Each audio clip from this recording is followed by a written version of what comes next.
Nous y sommes pour la causerie avec nos invités, Monsieur Célestin Benato Akwaso, directeur d'école. Bonjour. Bonjour, Vous monsieur étiez Moussa. tout à l'heure avec nous pour la chronique. Oui. Voilà, merci. Et puis avec vous, nous avons un autre invité, Idorou Pascal. Bonjour. Bonjour, monsieur le journaliste. Merci de répondre à notre invitation. Merci beaucoup. Très bien. Je rappelle que vous êtes artiste, dessinateur et musicien aussi. Nous aurons le temps de décortiquer tout ça. Antonia Doussa de la partie. Bonjour. Oh, bonjour, Théodule Moussa. Très bien. Alors, nous allons parler aujourd'hui de tout ce qui est don, le don chez l'enfant. Comment identifier et développer le don chez l'enfant. Vous savez, chez nous, autour de nous, nous avons des enfants, des personnes, des gens qui ont des aptitudes qui l'ont naturellement, qui l'ont jamais appris quelque part, qui n'ont jamais été dans une école, mais c'est un don naturel qu'ils développent. Mais comment les identifier, comment les canaliser, comment les entretenir pour que ce don-là leur serve à la nation, serve à l'entourage, à la société dans laquelle ils sont. C'est l'une des interrogations à laquelle nous allons répondre aujourd'hui. Je me retourne vers le directeur. Qui est d'une certaine expérience, c'est un enseignant, c'est un éducateur. Est-ce que autour de vous, dans la société, je ne dirais pas personnellement, sinon essentiellement votre école, mais autour de vous, est-ce que vous avez eu la chance d'être en contact, de découvrir des enfants qui ont des dons, qui ont des dons naturels? Le don en tant que tel, Oui. c'est comme un arbre qui porte de bons fruits. Mais il faudrait que l'arbre soit dans un milieu où tout est propice au don qu'il doit développer, ou bien le don qui est latent en lui. C'est ça. Si ce n'est pas propice, il serait difficile que ce don-là émerge. À voir, nous avons toujours vu des chanteurs aujourd'hui qui ont évolué dans les églises. On a vu des joueurs aujourd'hui, c'est dans le quartier ils ont évolué. Parce qu'en jouant au petit camp, et petit à petit, on les a identifiés. Et ainsi, ils sont montés dans des clubs. Là aussi des artistes, ceux qui... Par exemple, dans les écoles, oui. nous voyons les semaines culturelles.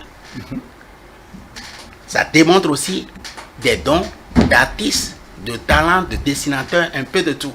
Parce qu'ils ont plus de liberté pour développer ce don qui est en eux. Très bien. Et si le milieu n'est pas propice, le don peut être en toi. Oui, la question est, est-ce que vous en avez connu? Et dites-nous ce que vous avez rencontré, ce que vous avez connu autour de vous. À me voir moi-même, oui. Je dois parler de moi-même. Ah, oui. Ça c'est intéressant. Oui, nous vous écoutons. Moi, je ne parlais pas avant. Ah oui? Je ne parlais pas. C'est à travers... Quelque chose vous avez arraché la langue? Oui, je ne sais pas. C'est en faisant le théâtre que je suis devenu éloquent. Je parle librement. Je fais la comédie. C'est à travers le théâtre. Sinon, je ne parlais pas. Je te regarde, je parle peu. Donc c'est à travers, dans le milieu scolaire, là, dans les semaines culturelles, là, que j'ai commencé par parler, à démontrer à moi qu'il y avait la comédie, il y avait, comment appelle-t-on, le don de chanter, tout ça. Là. Et s'il n'y avait pas ce milieu, est-ce que je pouvais le développer? D'accord. Merci, M. Renato. Avant de nous tourner vers M. Pascal Idorou, qui est un dessinateur, il nous parlera de comment est-ce que, parce qu'il a le don de dessiner, il nous parlera de tout ceci, mais avant, Antonia de ça. Quand vous voyez autour de vous des enfants qui ont des aptitudes faciles, mais pas des enfants, certaines personnes qui ont la maîtrise de quelque chose, je dirais même d'un truc de métier d'art, de l'art, de faire ceci, de faire la tresse, parce qu'il y en a qu'on rencontre qui savent bien tressés, mais qui n'ont jamais été à l'apprentissage. Alors, parlez-nous-en. Comment est-ce que vous voyez ces cas-là et selon vous, qu'est-ce que ça peut être? C'est vrai, il faut dire que le don, c'est un potentiel. Le don, c'est un potentiel. Et c'est naturel. Très bien. On dit c'est l'œuvre de Dieu. Tout le monde, chacun en nous, nous avons un don. Il faut dire ça d'abord. Chacun de nous, êtres humains sur cette terre, nous avons un don. Et comme vient de le dire le directeur, c'est à travers le mieux, le milieu, l'expression. Là où vous vous retrouvez, c'est à travers ce milieu-là que vous pouvez développer ce talent-là. Et d'un autre côté aussi, il y a aussi l'apport des parents qui amène l'enfant depuis le tout petit âge, qui permet à l'enfant l'accompagnement des parents qui amène l'enfant à développer ce don. C'est vrai, autour de moi, j'ai vu beaucoup de personnes qui ont des talents. Citez-nous quelques-uns. Je me rappelle bien, il y a de cela 2-3 ans, j'ai une cousine, elle a le don de la coiffure par exemple. Elle n'a appris nulle part. Mais elle vous tresse excellemment bien. Elle vous tresse très bien. Plus qu'une personne qui a passé des années à l'apprentissage.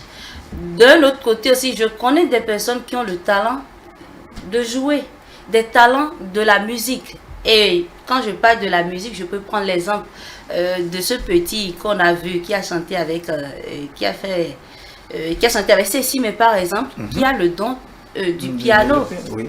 Et déjà, c'est le tout petit, très tout petit, que cet enfant-là a déjà cette aptitude. Il faut dire que ça, c'est quelques exemples. C'est quelques exemples que je suis en train de donner. Et il y a certains enfants même qui ont le don de chanter. Qui ont une très belle voix. L'inspiration de façon spontanée. Voilà, vous, par exemple, je prends l'exemple, là, vous avez votre potentialité innée en vous, où vous n'avez appris nulle part. Il y a certains enfants, par exemple, qui ont ces dons-là innés en eux, mais les parents ne les accompagnent pas. Et ça, c'est une interrogation à développer. Oui, nous allons en parler certainement. Là maintenant, monsieur Pascal Edou, merci. Vous êtes un artiste, dessinateur, chanteur aussi. Et comment est-ce que tout cela vous est arrivé? Parlez-nous de vous, de votre exemple. C'est un don que vous avez reçu. Comment est-ce que vous avez commencé par le faire? Merci beaucoup à vous. Moi, le dessin, c'est dès le bas âge. Dès le bas âge, j'ai fréquenté en Côte d'Ivoire. Et vous savez, quand on est souvent dans les classes, les maîtres nous demandaient de faire des dessins pour coller ça sur les tableaux, tout ça. Et j'étais au CE2 en ce moment. Ils nous ont demandé de faire des dessins. C'était quelle école à Abidjan? C'était à Bobo Baoulé. À Bobo Baoulé. Oui, pour ceux qui nous suivent à Abidjan, ils sauront que c'était à Bobo Baoulé. L'un de leurs frères Pascal Edou est ici au Bénin. Je précise bâtiment 1 parce qu'il y avait 4 bâtiments dans l'établissement. Donc à Bobo Baoulé 1, 2, 3, 4. Donc moi j'étais en 1. Donc voilà, j'ai fait le dessin, je me souviens bien. J'ai collé et j'avais un ami aussi, Kwaku Fieni, que je salue au passage. On a fait les dessins, on a laissé. Et puis on est parti au CM1. Donc ceux de CE1 qui sont arrivés au CE2, ils vont leur demander aussi de décoller et de mettre pour eux. Donc bizarrement, on était au CM1, les maîtres faisaient des réunions dans la classe de CE2.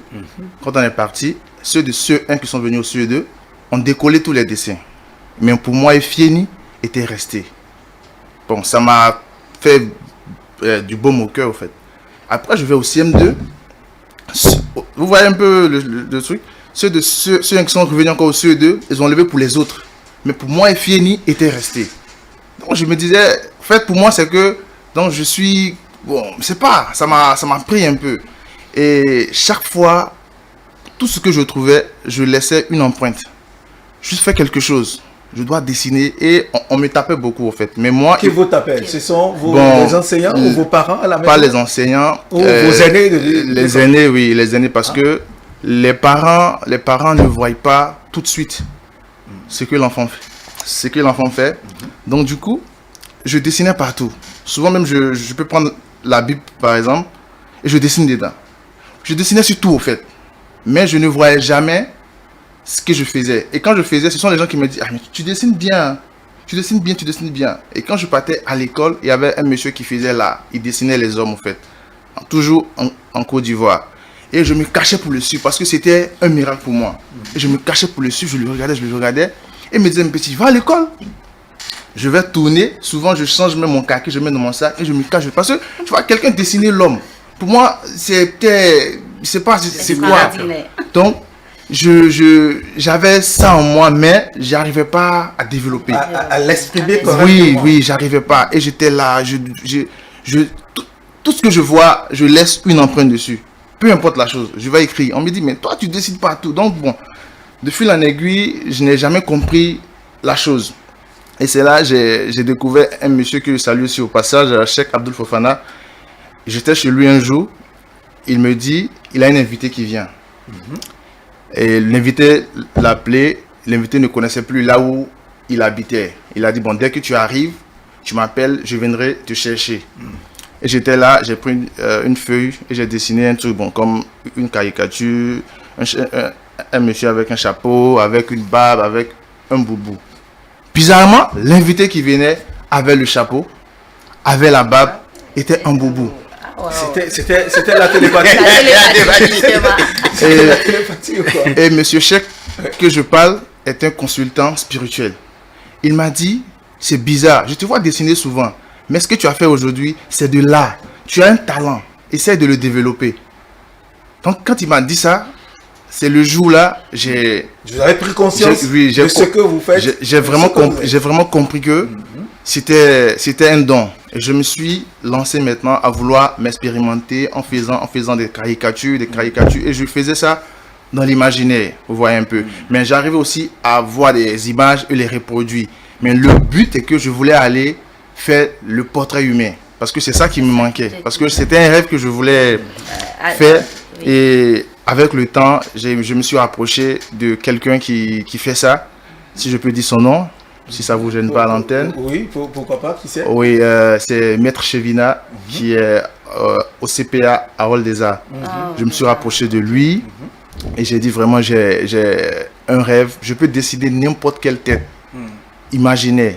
N'importe quelle tête imaginaire, voilà. Ça peut ressembler à quelqu'un dans la vie, mais je voulais arriver à refaire sortir le visage humain. Avant d'en arriver là, donc pendant tout ce temps, les parents ne se sont pas opposés à ce que vous étiez en train de faire. Est-ce que ils vous ont empêché de le faire?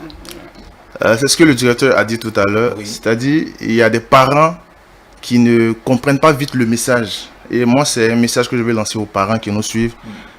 Dès à présent, dès maintenant, ils n'ont qu'à essayer de suivre l'enfant. De les observer. Oui. Parce que tout ce que l'enfant fait, par exemple ici, mais en Occident, le blanc détecte automatiquement ce que l'enfant veut devenir. Surtout à travers des jouets. Des jouets, merci. Donc les parents ne voyaient pas ça. La seule chose que je retiens de mon père, que je salue ici, c'est sa mémoire, et voilà. J'ai fait un dessin à l'école où j'ai eu 7 sur 10. Quand je suis venu, il m'a dit, tu peux faire et avoir 10 sur 10. Et bizarrement, c'était un poisson. Et après, j'ai commencé à m'améliorer et j'ai fait un dessin et je suis venu, j'ai eu 12. Et il m'a dit, tu as vu, tu as fait plus 2. Parce qu'il m'a dit, tu peux avoir 10 sur 10 et moi j'ai fait plus 2. Mais il ne m'a jamais donné le goût.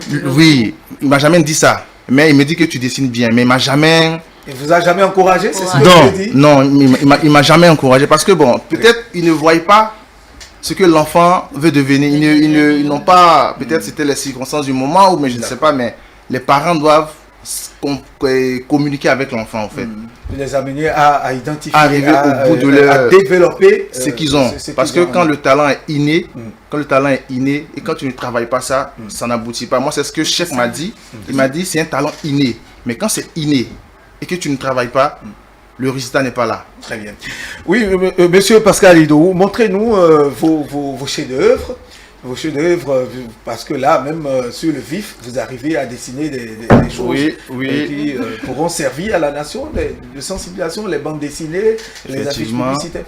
Montrez-nous d'abord ce que quelques Effectivement, puisqu'on est en période Covid. Là, vous prenez, vous montrez. Là, nous allons solliciter. La caméra est. Oui, là, la caméra qui est en face de vous. Ok, puisque là, on est en période Covid, donc j'ai pensé à sensibiliser parce que j'étais un jour allé dans une clinique et j'ai vu un docteur qui n'avait pas son cache-nez, mais je l'ai pas trop, voilà, je l'ai pas trop parlé. Quand j'ai vu ça, je me suis dit, mais cette épidémie existe. Mais si un médecin ne met pas son cache-nez, la population ne peut pas connaître effectivement que si les médecins qui nous disent protégez-vous, et ce médecin-là lui-même, il ne se protège pas, je pense que beaucoup de personnes vont douter. Donc du coup, moi je lance un appel à tous les soignants de donner le bon exemple au fait. C'est ce que vous avez voulu exprimer par ces C'est pourquoi là, c'est un monsieur qui va dans un centre et il fait contact avec un docteur. Vous voyez déjà là, le monsieur, il est en cache-nez. Et le docteur n'a pas son cache-nez. Et il lui dit, mais monsieur le docteur, où sont vos cache-nez? S'il vous plaît, soyez exemplaires. C'est à cause des docteurs comme vous que d'autres personnes n'y croient pas. Pourtant, la Covid existe. Voilà. C'est un très bon message. Est-ce que c'est de la caricature, c'est du dessin? Est-ce qu'il y a une différence entre caricature et dessin? Oui, je peux déposer. Oui, allez-y. Merci. Il y a la caricature, il y a la bande dessinée et il y a le portrait. Voilà. Il y a plusieurs. Et ce que vous faites dans quel registre? Moi, j'ai commencé naturellement dans la caricature. Et après, je me suis formé, tout seul, pour partir vers le portrait humain. Et quand j'ai commencé le portrait humain, c'était en crayonnage, voilà. Et quand j'ai commencé le crayonnage, j'ai eu goût encore de l'art. Je me suis inspiré. En fait, c'est comme une connexion. Je me suis inspiré et maintenant, j'ai commencé à aller à l'étape maintenant de la peinture. De la peinture? Oui, de la peinture. Et après ça, quand je suis là, je suis connecté. Bizarrement, il y a des images qui me viennent. Là, c'est l'esprit, au fait. Il y a des images qui me viennent et je les reproduis. L'esprit ou l'inspiration? L'inspiration, voilà, merci. Il y a l'inspiration. Et puis, en le faisant, quand je suis triste, j'ai envie de chanter. J'ai envie de chanter. Quand je chante, ça m'apaise. Quand j'ai un peu de soucis, que j'entends la musique, ça m'apaise. Donc, j'ai commencé aussi à composer comment on appelle, mes têtes. Et quoi on appelle mes tests. Et puis je me suis dit, pourquoi pas en dessinant, chanter mes propres tests, vous voyez. Donc c'est pourquoi j'ai commencé à dire, bon, pourquoi pas devenir un touche-à-tout. Artiste, chanteur, artiste, peintre, et voilà. Vous venez de nous montrer vos chefs-d'œuvre. Vous aurez le temps peut-être de nous faire donner aussi quelque chose que vous avez. Et tout ça, c'est une question de don, d'inspiration qui vous viennent. Oui. Voilà. Oui, en tout cas. Il faut dire que, il vient si bien de le dire, que ses parents n'ont pas vite découvert, ils n'ont pas compris qu'il a un talent qu'il pouvait canaliser, développer. Il faut dire, la plupart, d'une part, certains parents pensent que lorsqu'on envoie l'enfant à l'école, c'est pour être bureaucrate. C'est pour devenir grand quelqu'un. Oui. Or, cette potentialité, ce don inné en l'enfant qui sera grand demain, lorsqu'il fait développer ce potentiel, ça nourrit mieux l'enfant même. Ça peut l'amener à devenir effectivement grand quelqu'un. Grand quelqu'un. Grand quelqu'un ne veut pas dire forcément être dans un bureau. Dans un bureau. Non. Mais s'en sortir bien dans la vie. Il pourrait mieux s'en sortir mieux dans la vie que s'il allait, que ce qu'il a appris, le diplôme qu'il a pu obtenir. Très bien. Monsieur le directeur Benato Célestin Akwasu, dites-nous, les parents, certainement, il y a de ces parents qui, en rognant l'enfant, étouffent en eux ce don, ces talents, et qu'on devrait quand même identifier, observer et canaliser, amener l'enfant à développer naturellement ce don-là. Quel message, c'est sûr qu'il y en a eu autour de vous qui ne vous ont pas plu. Vous avez vu des scènes du genre qui ne vous ont pas plu. Parlez-nous et quels conseils avez-vous à donner à ces parents? Le don, identifier et développer le don chez l'enfant. Là, ce que nous allons comprendre, parent ou pas parent, le parent lui-même, il a quelle formation? Le parent lui-même a quelle formation? Il a quelle formation pour orienter cet enfant? Mais s'il n'a pas une formation, il ne pourra pas mieux observer et peut aussi orienter l'enfant. S'il n'a pas une formation, s'il n'a pas évolué, s'il n'est pas intellectuel, comment peut-il orienter cet enfant vers le don qui se manifeste à travers cet enfant? Est-ce qu'il faut forcément être intellectuel d'abord avant d'identifier? Voilà, déjà c'est la question, parce que tout le monde n'est pas intellectuel. Tout le monde ne peut pas être intellectuel. Nous avons parlé de l'arbre. Oui. L'arbre ne peut que donner un fruit dès qu'il a un milieu propice. C'est ça. Vous avez vu, non? Est-ce que le milieu là est propice à cet enfant-là pour qu'on puisse l'identifier? Le parent là devient le milieu de cet enfant qui va vers son don qu'il veut développer. Et le parent ne connaît pas. Est-ce qu'il pourra l'orienter? Il ne peut pas.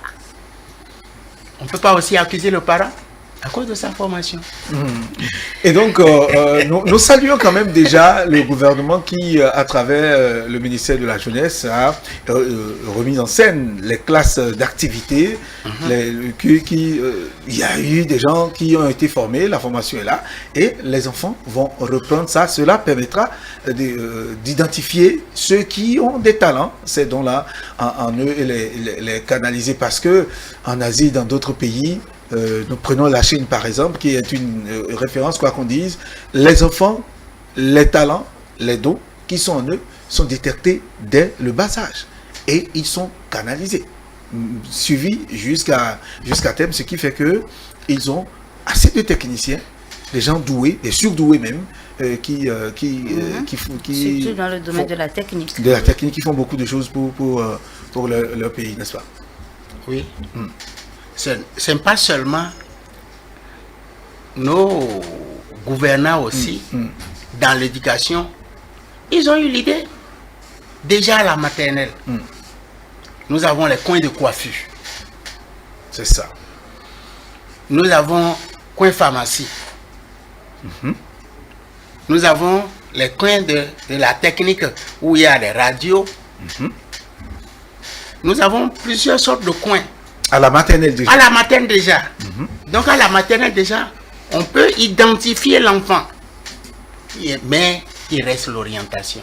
C'est-à-dire l'enfant déjà à la maternelle. Oui, il doit s'intéresser. Il y a le coin infirmerie. Oui. Par exemple à la maternelle, l'enfant déjà librement, on le laisse. Souvent, s'il va à l'infirmerie, tu sauras que cet enfant-là, tôt ou tard, il veut devenir infirmier. C'est ça qui l'intéresse. Il porte intérêt. Est-ce que c'est pas parce qu'il aurait vu peut-être ses parents infirmiers, il y a cette orientation-là. Oui. Mais souvent, bon, c'est libre cours. Okay. Il peut voir le parent le faire. Mais arrivé à l'école, il peut s'orienter autrement. C'est ceci qui m'intéresse. C'est ce à quoi on porte intérêt qui devient un don. Il porte intérêt à ci, il porte intérêt à la coiffure, il porte intérêt à la pharmacie, il porte intérêt, il a vu comment on appelle dans l'habillement d'un avocat par exemple, il va souvent là. C'est ça qui l'intéresse. À partir de là, on peut orienter l'enfant. C'est ça. Mais nous, est-ce qu'il y a les structures pour l'accueillir après? Est-ce qu'il y en a? Nous n'en avons pas.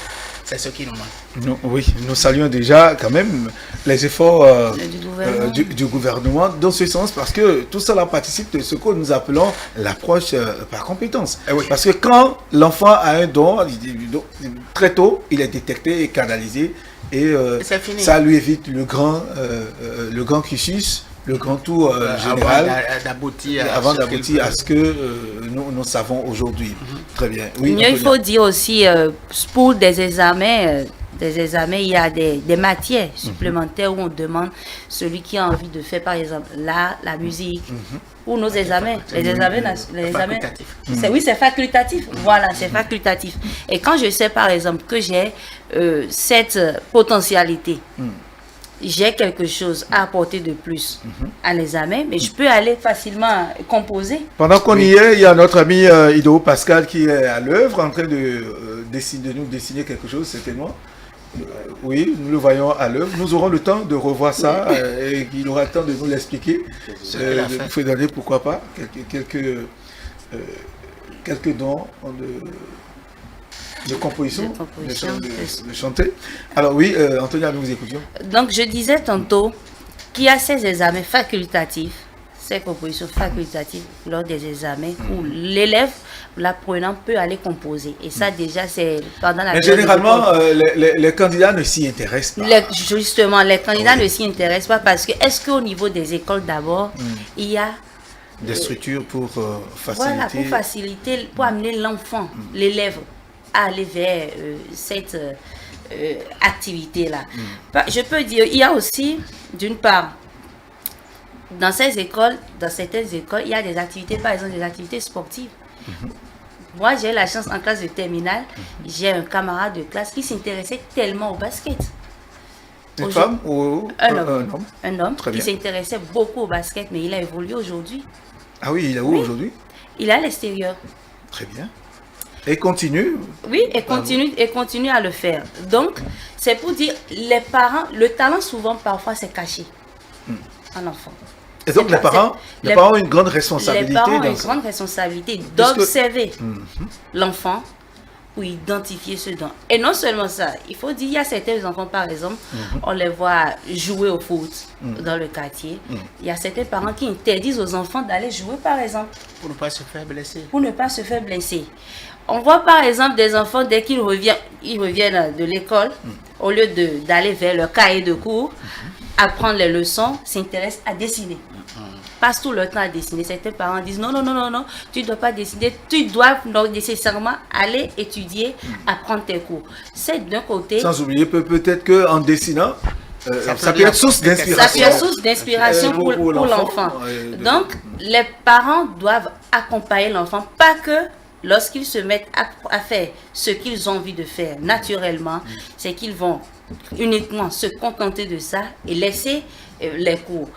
Les parents doivent avoir cette technique, amener les enfants, assimiler les deux. Très bien. Très bien. Nous sommes à quelques minutes de la fin de cette émission, 6 minutes, et nous voyons notre ami Ido Pascal toujours à l'œuvre. Nous allons vous allez nous montrer ce que vous venez de faire et nous l'expliquer, Monsieur Pascal, Ido. Merci, bien vrai que bon, le temps est... Le temps, oui, compte. nous avons une question, nous sommes régis par le temps. Je présente ça à la caméra, oui. je vous le montre. Ok, voilà là, bon, j'ai pas eu le temps de terminer, mais on voit un monsieur là qui vient d'arriver après quelques années à l'étranger, qui vient d'arriver et il a son jeune frère qui vient l'accompagner et qui vient l'accueillir, merci. Et dès qu'il sort de l'aéroport, il me constate à 100 mètres, 300 mètres, il dit mais waouh, mais Cotonou a beaucoup changé, hein. Ça c'est celui qui vient d'arriver qui dit ça. Et le jeune frère lui dit ah ouais, parfois la dictature du développement fait du bon boulot. Voilà. La dictature du développement. Les rues asphaltées, bon la lumière un peu partout. Voilà. Un grand changement. Un très grand changement et voilà. Et c'est à féliciter et voilà. Donc voilà un peu ce que je voulais faire. Est-ce que ces caricatures, ces dessins, est-ce qu'il y en a qui viennent vers vous? C'est quand même un travail, un don, vous l'avez dit, vous l'avez jamais appris quelque part. Est-ce qu'il y a quand même des structures, des gens qui viennent vers vous solliciter votre compétence? Bon, je vais dire pour le moment, je suis resté un peu dans l'ombre. Pourquoi? Oui, parce que... Pourquoi rester dans l'ombre? Oui, parce que je me suis lancé totalement il y a 7 mois, totalement. Il y a 7 mois de cela que je me suis lancé totalement. Et il y avait un moment, je suis allé à l'UNICEF. À l'UNICEF, j'ai même fait j'ai donné comment on appelle, j'ai envoyé un courrier là-bas pour dire au cas où ils auront besoin d'un caricaturiste, qu'ils me fassent signe et puis je vais être à leur service. Voilà. Et quand j'ai donné ça, la dame, quand je suis arrivé, celle qui était dans la secrétaire, l'aide laquelle elle m'a reçu, ça m'a tué un peu. Ouais, ça m'a tué un peu. Et à un moment, j'ai failli tout abandonner. Et 3 mois après, quand j'ai quitté là-bas, je me dis non, si je suis allé vers l'UNICEF, mais je vais me remettre et l'UNICEF viendra vers moi. Très bien. Voilà. Merci à vous, Pascal Idou. Vous l'avez dit, vous avez aussi don de chanter, de composer quelques... Rapidement, nous sommes... portrait fait, voilà. C'est un portrait fait au crayon. Un portrait fait au crayon. Oui, fait Très au bien. crayon. Voilà. Voilà, nous sommes pratiquement à la fin de l'émission. Nous allons passer à la conclusion. Un mot, nous donner quelque chose parce que vous avez aussi la facilité de composer des textes. Oui. En 30 secondes, quelque chose. Bon, voilà, je vous l'ai dit, moi je m'inspire beaucoup dans les tests de l'amour, des déceptions. Quelque chose rapidement, s'il vous plaît. Bon, voilà, je peux dire. Oh oui, allô, j'ai fait ce qui est bon, faut pas m'en vouloir. Je fais ce qui était bon au moment opportun. Ah, faut pas m'en vouloir, Donna Benja, faut pas m'en vouloir. Très bien. Faut pas m'en vouloir, Donna Benja. Merci, monsieur. Nous allons peut-être. Stanislas Benoukoua, moi, aura le temps de vous recevoir certainement dans son émission culturelle le samedi soir.